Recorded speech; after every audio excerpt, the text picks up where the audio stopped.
So quick overview, 16 inputs,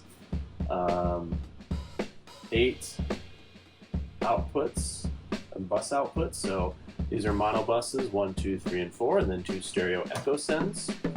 Then also a master, so really 10 total outputs.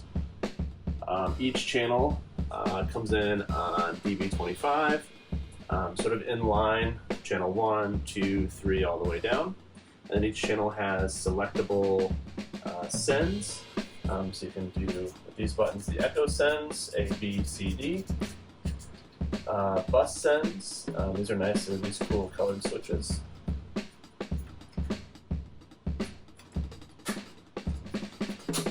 Also added a switch on the backside to turn these bulbs off because they are traditional incandescent bulbs, and so they do introduce some noise when they're on. So usually I use them if I have clients and then turn them off when I'm mixing to save on the noise floor. They look really cool. Below that you'll see a direct out switch. Right now the direct out is not wired up, but easily can be off the backside.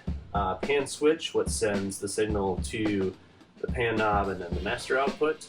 A solo, which also isn't wired up, and then on, so it's basically like a mute. So if it's on, then that proceeds to wherever it's sent via buses or echo sends.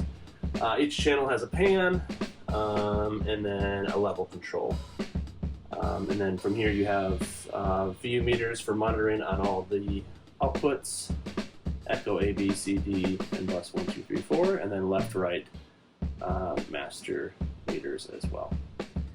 This middle section here is from an old Quad 8 console, so I had snagged this on Reverb and then built sort of everything else around it.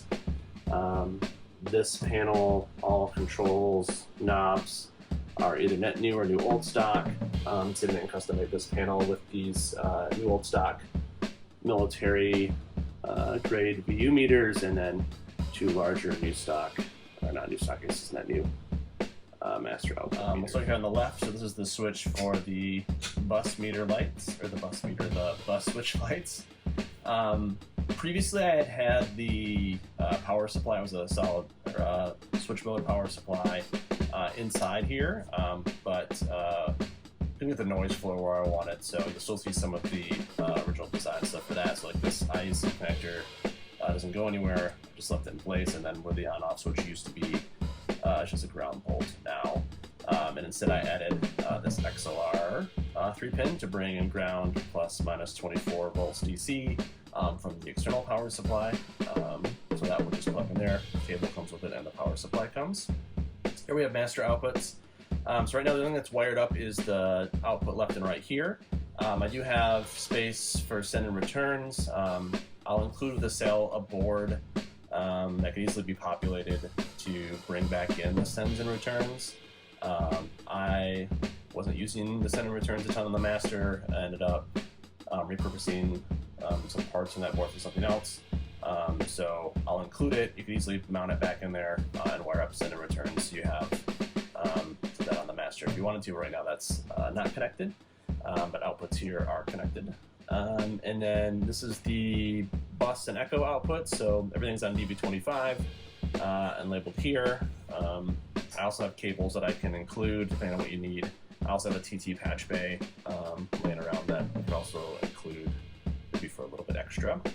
And then these are spots for the direct outputs. You can never really wire these up, so these are blank on the other side or not wired at all, but you can easily wire them in if you wanted to take direct outs. And then these are the inputs into each channel onto DB25s as well. Let's see, also, I'll slide it this way a little bit, not sure if let's see with this camera angle, but inside, I try to take as many pictures of this as possible. You can see each output runs through 2 output transformers, 2 op amps, and that's true across all the echoes, buses, and master outputs. And then coming into the console, the line inputs are unbalanced to go to the routing via op amps as well. So everything is 2520 style op amps. All the ones that are in here now are Quad 8s, sort of copies or clones designed by Iron Age Audio, but everything's on sockets. So honestly, if you wanted to swap these all out, sell these, put in some different ones, or like drop in a bunch of like API style ones. You could have a totally different sounding console, which is pretty cool. I've actually done that on some of the bus outputs before, but ended up going back to all the quad 8 style all the way across. But yeah, if you wanted to, had the time and money, you could definitely pop them all out, try in different stuff. You can just try different on the master output as well. It's quite a few op amps and quite a few transformers, so it does have a very nice sound to it already.